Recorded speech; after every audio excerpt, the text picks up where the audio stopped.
My name is Marilyn Rampley, and I am a life cycle celebrant. My new business is Life Cycle Celebrations, and I wanted to talk because people ask me about two healing ceremonies that I've done. One was for a young man who had gotten in trouble. He's an alcoholic, and he was not a recovering alcoholic. He was practicing, but he hid it. He had a very important, prestigious job as head of nursing at a psychiatric hospital in Phoenix. And even after his second and third DUIs, and he had to do jail time, he still hid it from everyone except his partner. He hid it from his family.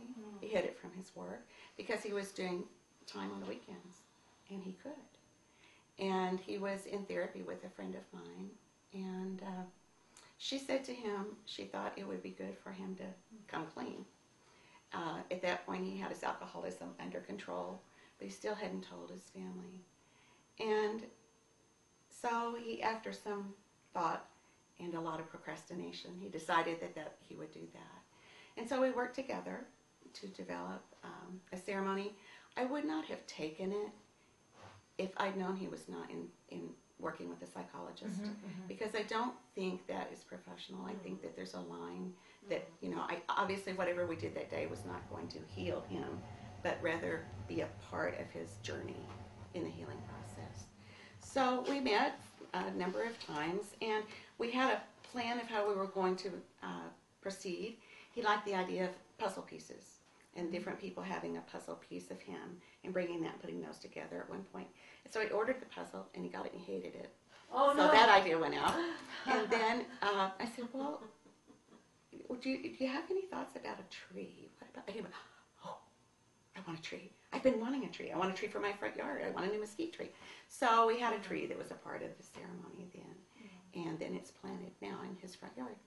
But his family was there, his mother and his siblings, and we started with some blessings and blessing the space and blessing those who were there. And his psychologist was there as well, and she had at his request, said a short prayer. And we did it in a church courtyard. None of us belonged to that church, but I called and gotten permission because they had a really nice labyrinth there that's made of concrete, and it's very nice, and so we did it outside. And see, I have it here in front of me. We used a fair amount of music, and we the way we used the tree was each person was given a leaf as they walked in, a paper leaf with a hook on it, and they wrote first one of the endearing qualities of Lewis. And so they wrote those down, and then one by one they came up and presented them to him and hung them on the tree. And then, at that point it was very clear that everyone in that space was supporting him and loving him. And he stood and he had written what he wanted to say, and it talked about his journey and the things that he had done and what he had learned from that and where he was at this point. And he asked for their forgiveness. And then at that point we moved. Family members hugged him, but no one really spoke to him at that point at length. But then we moved to the beginning of the labyrinth.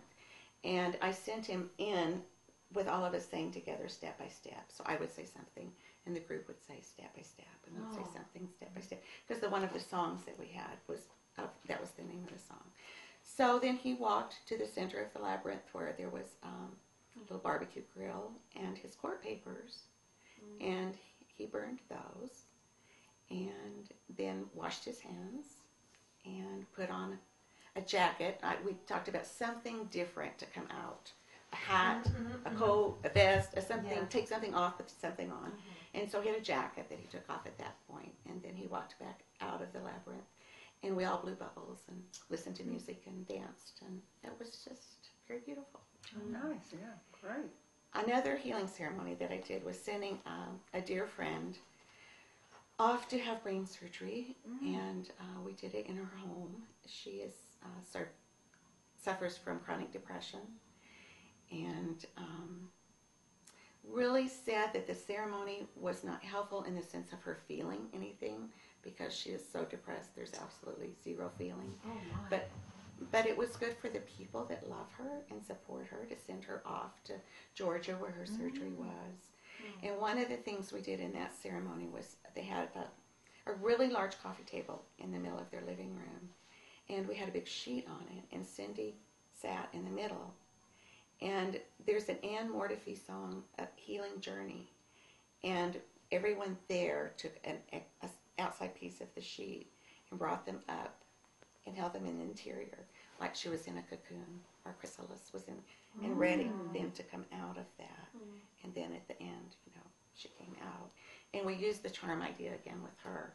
People brought charms, and she made 2 necklaces that she wore when she was in Georgia that, were charms from those people that love her.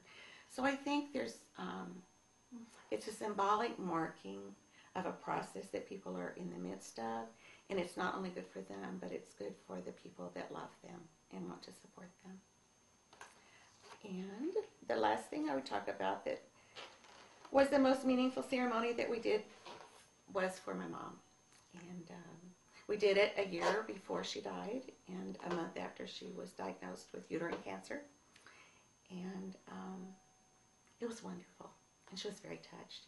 And the way we ended was with a slideshow again. And my brother had put it together. And some of the shots were, it's like, my mom? She was, in 2-piece swimming suits. Those prerogatives, like, that's my mom. It was wonderful because it was her from cradle to what, was in her grave. And so we showed those same pictures again at the same place, which is in co-housing in the common house a year later.